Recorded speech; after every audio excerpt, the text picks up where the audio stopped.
probably noticed I don't feel about that war the way we were told we were supposed to feel about that war, the way we were ordered and instructed by the United States government to feel about that war. You see, I'll tell you, my mind doesn't work that way. I got this real moron thing I do. It's called thinking. And I'm not a very good American because I like to form my own opinions. I don't just roll over when I'm told to. Sad to say, most Americans just roll over on command. Not me. I have certain rules I live by. My first rule, I don't believe anything the government tells me. Nothing. Zero. Nope.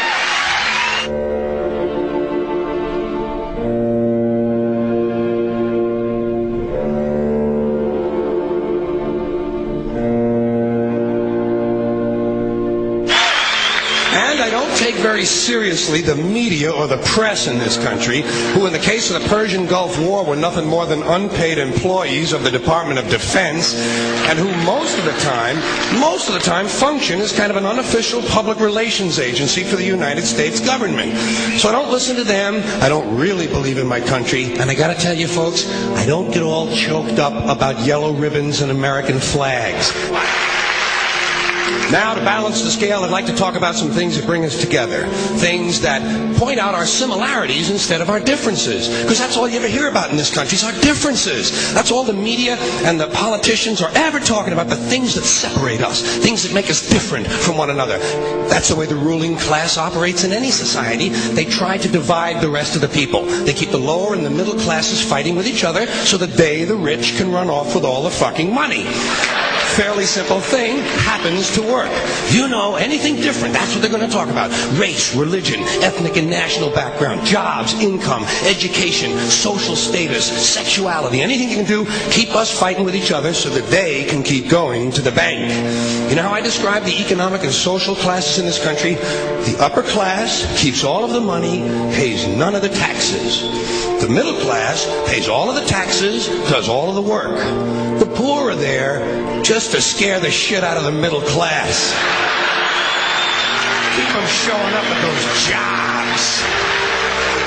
Politicians know that word. They use it on you. Politicians have traditionally hidden behind three things: the flag, the Bible, and children. No child left behind. No child left behind. Oh, really? Well, it wasn't long ago you were talking about giving kids a head start.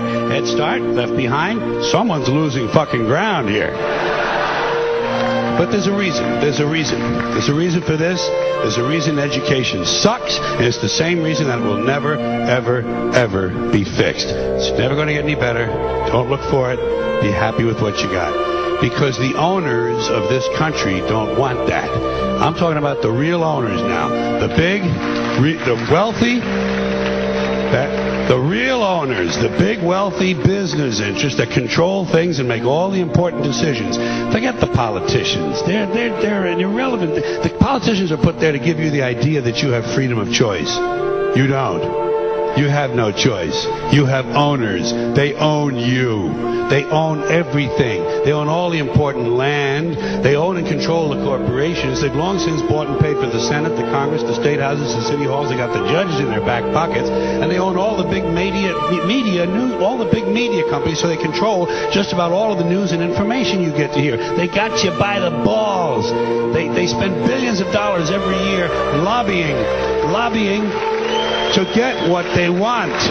Well, we know what they want. They want more for themselves and less for everybody else. But I'll tell you what they don't want. They don't want a population of citizens capable of critical thinking. They don't want well-informed, well-educated people capable of critical thinking. They're not interested in that. That doesn't help them. That's against their interest. That's right. You know something?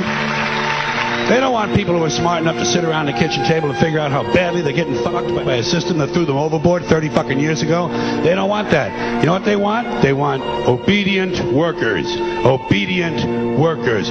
People who are just smart enough to run the machines and do the paperwork, and just dumb enough to passively accept all these increasingly shittier jobs with the lower pay, the longer hours, the reduced benefits, the end of overtime, and the vanishing pension that disappears the minute you go to collect it. And now they're coming for your Social Security money. They want your fucking retirement money. They want it back. so they can give it to their criminal friends on Wall Street. And you know something? They'll get it. They'll get it all from you sooner or later because they own this fucking place. It's a big club, and you ain't in it. You and I are not in the big club.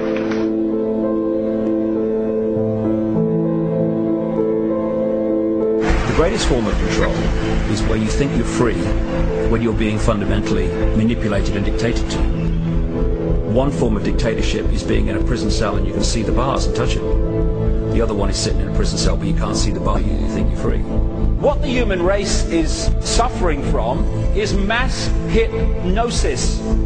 We are being hypnotized by people like this.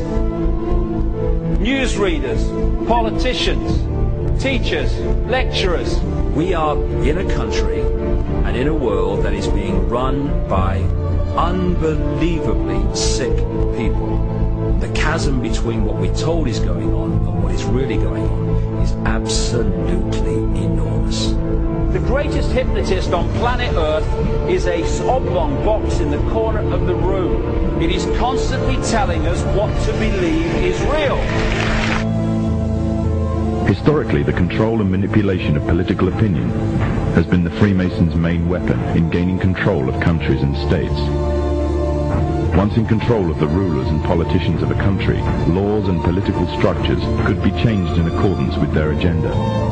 However, since restricting the body does not necessarily mean restricting the mind, the Freemason recognizes that their plan for a global government hinges completely on subduing the masses to their agenda, and thus eliminating opposition to their cause. And the greatest threat to their plan, posing more danger than any army or law, is the threat of a free-thinking mind.